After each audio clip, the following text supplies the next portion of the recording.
జమ్మూ కాశ్మీర్లోని పహల్గాం ఉగ్రవాద దాడి తర్వాత భారతదేశం తీసుకున్న చర్యల వల్ల పాకిస్తాన్ బలహీనపడింది. భారత ప్రతీకార చర్యల కారణంగా పాకిస్తాన్ మొత్తం భయంతో వణికిపోతోంది. ఏప్రిల్ 22న పహల్గాంలోని 26 మంది పర్యాటకుల మరణంపై ఆగ్రహాన్ని వ్యక్తం చేస్తూ పాకిస్తాన్తో సింధు నదీ జలాల ఒప్పందాన్ని రద్దు చేయడం ద్వారా భారతదేశం మొత్తం ప్రపంచానికి పెద్ద సంకేతాన్ని పంపింది. అంతేకాదు, భారత సైన్యం నావిక భూ వైమానిక దళాల యుద్ధ సంసిద్ధత చూసి పాకిస్తాన్ వణికిపోతోంది. ఇలాంటి పరిస్థితుల్లో భారతదేశం పాకిస్తాన్పై యుద్ధం ప్రకటిస్తుందనేది పెద్ద ప్రశ్న. ఇలాంటి వేళ బాబా వంగా 2025 ప్రవచనం గురించి ఒక చర్చ మొదలైంది.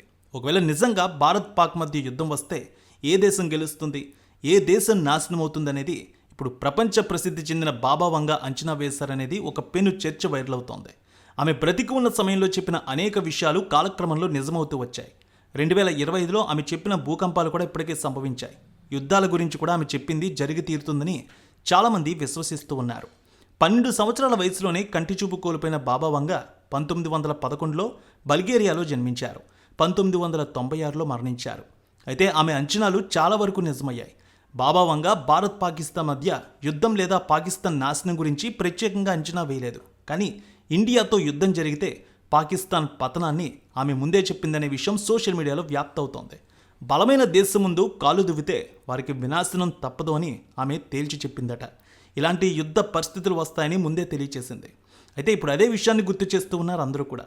కళ్ళ ముందు భారత్ ఎంత బలమైన దేశమో పాకిస్తాన్కు తెలుసు. అయినా వాళ్ళు కాలు దువ్వేందుకు సిద్ధమవుతున్నారు. ఈ విషయాన్నే బాబా వంగా గుర్తించి ముందే తెలియచేశారని ఒక వర్గం అంటోంది. ఐరోపాలో ఒక పెద్ద సంఘర్షణ మానవ నాగరికత ముగింపుకి సంభావ్య ప్రారంభాన్ని ప్రస్తావించారు. అలాగే పాకిస్తాన్, భారత్ 2 దేశాల మధ్య యుద్ధాలు జరిగిన సమయంలో ప్రతిసారి కూడా భారత్ గెలుస్తూనే ఉంది, పాకిస్తాన్ ఓటమి పాలవుతూనే ఉంది. 1947, 65, 71, 99 ఇలా ప్రతిసారి కూడా భారత్ గెలిచింది.